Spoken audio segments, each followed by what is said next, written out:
అందరికీ నమస్కారం. ఎలా ఉన్నారు? ఈరోజు ఒక మిత్రుడు ఒక ప్రశ్న అడిగాడు. ఇప్పుడు ప్రతి ఒక్కరు గూడా వాళ్ళ ఇళ్లల్లో నిత్యాగ్నిహోత్రం అని చేస్తున్నారు గదా! అది ఎలా అలా చేయొచ్చునా? దానికేమన్నా ఒక ప్రోటోకాల్ ఉందా?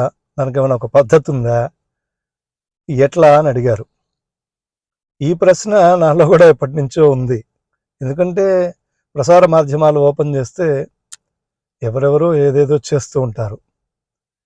ఇది శాస్త్ర సమ్మతమేనా అంటే నేరుగా చెప్పాలంటే శాస్త్ర సమ్మతం కాదు. మరి చేయవచ్చా? చేయకూడదా? అంటే చేయకూడదు. మరి చేయాలనిపిస్తున్నది, నిత్యాగ్నిహోత్రం చేసుకుంటే మంచిదనిపిస్తున్నది హృదయంలో. మంచిదే గదా! ఎందుకు చేయకూడదు అని ఒక ప్రశ్న. అప్పుడు ఇటువంటి ప్రశ్నలు ఉత్పన్నం అవుతాయని ఎప్పటినుంచో మహర్షులు మన కోసం ఒక పద్ధతిని ఏర్పాటు చేశారు. ఆ పద్ధతి ఒకటి వేదోక్త పద్ధతి, రెండవది పురాణోక్త పద్ధతి. వేదోక్త పద్ధతిలో ప్రోటోకాల్ ఉంటుంది. అగ్ని ధ్యానం ఉంటుంది, అగ్ని ఆవాహన ఉంటుంది, పాత్ర ప్రయోగాలుంటాయి. ఆ తర్వాత ఏ దేవతను ఉద్దేశించి హోమం చేస్తున్నామో ఆ దేవత ఉద్దేశపూర్వక అంగన్యాస, కరన్యాసాలు, ధ్యానం, తర్వాత ఆవాహనం, హోమం, ఆ తర్వాత జయాది హోమం అనే ఒక హోమం, తర్వాత మహాపూర్ణాహుతి హోమం. ఆ పూర్ణాహుతి హోమం తర్వాత మనం ఏదైతే దేవతల్ని ఆవాహనం చేసామో అగ్ని చుట్టూ ఆ విసర్జన, తర్వాత అగ్నిని విసర్జించేటప్పుడు అదొక పద్ధతి. ఇదంతా కూడా అంత ఆషామాషి సాధారణమైన విషయం కాదు. అయితే స్థూలంగా చూసుకున్నట్టుగానైతే ఇంటింటిలో అగ్ని కార్యం చేసుకోవచ్చు పురాణోక్తంగా. ఎలా?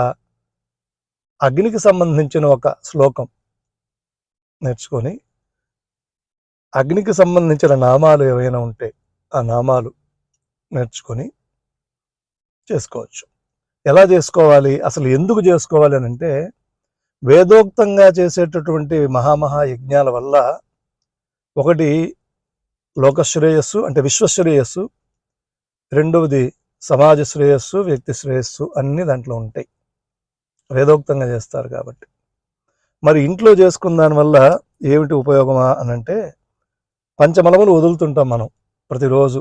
ఎక్కడ భూమి పైన పుసి, ముక్కులో నుంచి, నోట్లో నుంచి, చెవుల్లో నుంచి, అలాగే మలమూత్రాదులు అలా వదులుతుంటాం. వాటితో కలుషితం అయిపోయి ఉంటుంది, కలుషితం అయ్యింది భూమి అంతా కూడా. మనమే కాదు, కొన్ని కోట్ల జీవరాశులన్నీ మలములు వదులుతూ ఉంటాయి. అయితే ప్రతి ఇంటిలో మంచి పదార్థములు, ఆవు పిడక, ఆవు నెయ్యి, స్వచ్ఛమైన ఆవు నెయ్యి, ఆవు పిడక, అలాగే పురుగులు పట్టని బాగా ఎండిన శాస్త్రబద్ధమైన సమిధలు, పుల్లలు, రావి, జిల్లేడు, అత్తి, జూవి అలాంటివి. ఏదంటే అది కాదు.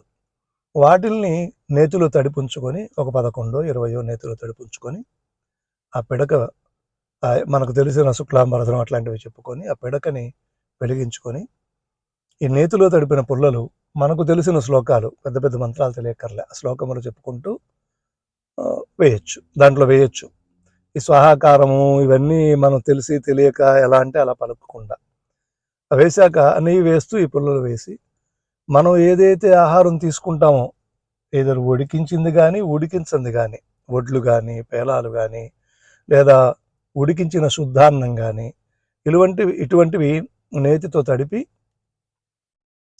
మనం దాంట్లో ఆ శ్లోకం చెప్పుకుంటూ కొంచెం కొంచెం వేయచ్చు. అలాగా రోజు కొంచెం మనం ఖాద్యద్రవ్యములు మనం తినే పదార్థం, నెయ్యి, పిడక ఇత్యాదులన్నీ కూడా హోమం చేయడం వల్ల, హోమం అంటే ఆ అగ్నికార్యం చేయడం వల్ల దాంట్లోంచి వచ్చిన పొగ వల్ల మన ఇంటి వాతావరణం అంతా కూడా శుద్ధి పడిపోతుంది. అట్లాగే మన పరిసరాలన్నీ కూడా మనకు కొంచెం మేరకు పరిశుద్ధి అయిపోతాయి అన్నమాట.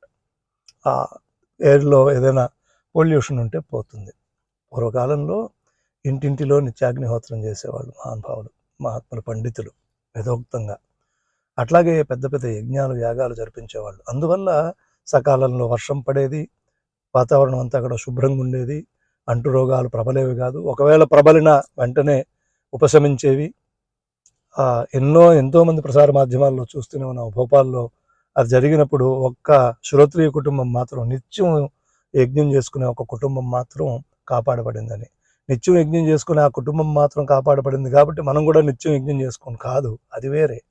ఆ యజ్ఞం వేరు, మనం చేసే యజ్ఞం వేరు. మనం చేసే యజ్ఞం వల్ల కూడా మనం కాపాడపడతాం, శుద్ధి పడుతుంది. కానీ ఆ ఆత్మోద్ధరణ కోసం చేసే యజ్ఞం వేరు, ఇది వేరు. కావున చేసుకోవచ్చా అంటే చేసుకోకూడదు, చేసుకోవచ్చా అంటే చేసుకోవచ్చు. ఎలా?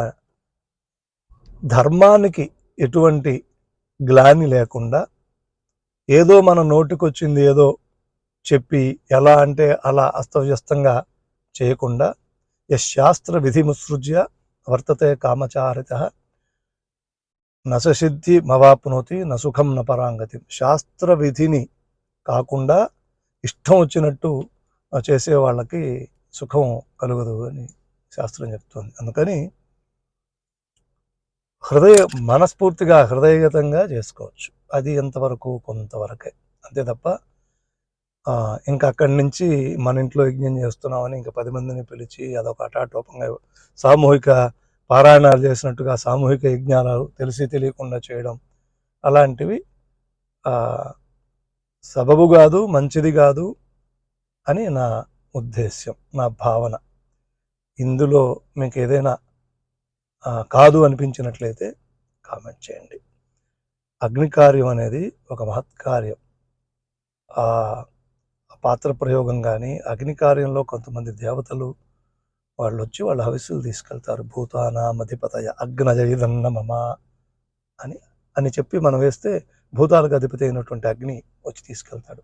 దివోధిపతయ సూర్యాయ జదన్న మమ అంటాం. మంత్రం చెప్పి స్వాహకారం చెప్పి పదార్థం వేసేటప్పుడు సూర్యుడు వచ్చి తీసుకెళ్తాడు. నక్షత్రాణామధిపతయ చంద్రమసయేదన్న మమ చంద్రుడు తీసుకెళ్తాడు. బ్రహ్మణోధిపతయ బృహస్పతయ చిదన్న మమ బృహస్పతి తీసుకెళ్తారు. సత్యానామధిపతయ మిత్రాయ ఏదన్న మమ మిత్రుడు అనేటువంటి ఒక దేవత, ఆయన వచ్చి తీసుకెళ్తాడు. అపానామధిపతయ వరుణాయ ఏదన్న మమ వరుణుడు వచ్చి తీసుకెళ్తాడు. ఇలాగా వీళ్ళందరూ కూడా వచ్చి మనం వేసిన ఆహుతి తీసుకువెళ్ళాలి. దాన్ని జయాది హోమం అంటారు. మన అగ్నికార్యం పాత్ర ప్రయోగం చేసి దేవతలను ఉద్దేశించి హోమాలు చేశాక చివరిలో జయాది హోమం అని చేస్తారు. ఈ జయాది హోమంలో దానికిగా నిర్దేశించబడినటువంటి దేవతలు ఉన్నారు కొంతమంది, వాళ్ళు వచ్చి ఆ పదార్థం తీసుకుంటారు. ఆ తర్వాత పూర్ణాహుతి హోమం చేస్తాం. ఈ ఆయా దేవతలకు అగ్నికార్యం ద్వారా మనం సంకల్పించినప్పుడు అగ్నికార్యం ఏ దేవత హోమం చేసినా ఆయా తక్కిన దేవతలకు ముట్టవలసిన అది ముట్టితే కానీ ప్రోటోకాల్ ప్రకారం మనం చేసిన దానికి సాఫల్యత కుదరదు, సఫలం అవ్వదు. అది అన్నమాట. అందుకని అది వేరు, ఆ వేదోక్తం అనేది వేరు, పురాణోక్తం అనేది వేరు. ఇది మన స్వయిచ్ఛ, మన ఇష్టం, మన మనస్సు చేసుకుంటే మంచిది అన్నట్టు. కానీ ఆ యజ్ఞాలని అట్లని మనం చేసుకుంటున్నాం కదా అని వాటిని తక్కువ చేసి చూడడం కానీ మేమే గొప్ప అనుకోవడం కానీ కూడనే కూడదు. ఖచ్చితంగా ఎక్కడ యజ్ఞం జరుగుతున్నా వెళ్ళవలసిందే. ఎక్కడ యజ్ఞం జరుగుతున్నా అక్కడ వెళ్ళి తనకున్నంతలో ఒక తులసి, ఎండిపోయిన తులసి మొక్కో కొంచెం నెయ్యో ఏదో ఒకటి వెయ్యని వాడు పాపాత్ముడు అని చెప్తున్నది శాస్త్రం. తప్పనిసరిగా వెళ్లాల్సిందే. నువ్వేమీ అక్కడ వేలు ఖర్చు పెట్టక్కర్లేదు. నీ దగ్గర ఉన్నది ఏదో ఒకటి తీసుకెళ్ళి అక్కడ సమర్పించి యజ్ఞేశ్వరుని ప్రార్థన చేయాలి. అదనమాట. అందుకని ఈ శాస్త్రోక్తంగా ఉండేటటువంటివి శాస్త్ర ప్రకారం చేసే దగ్గరికి వెళ్ళి అక్కడ మన యొక్క హృదయాన్ని పరిచి ప్రార్థన చేయడం అనేది ఉత్తమోత్తమైన పద్ధతి. అంతే తప్ప మన ఇష్టం వచ్చినట్టు చేయడం అనేది కరెక్ట్ కాదు. ఏమంటారు? విన్నందుకు ధన్యవాదములు. మరి ఒక మంచి టాపిక్తో మరలా కలుసుకుందాం. అంతవరకు సెలవు. నమస్కారం. ఓం.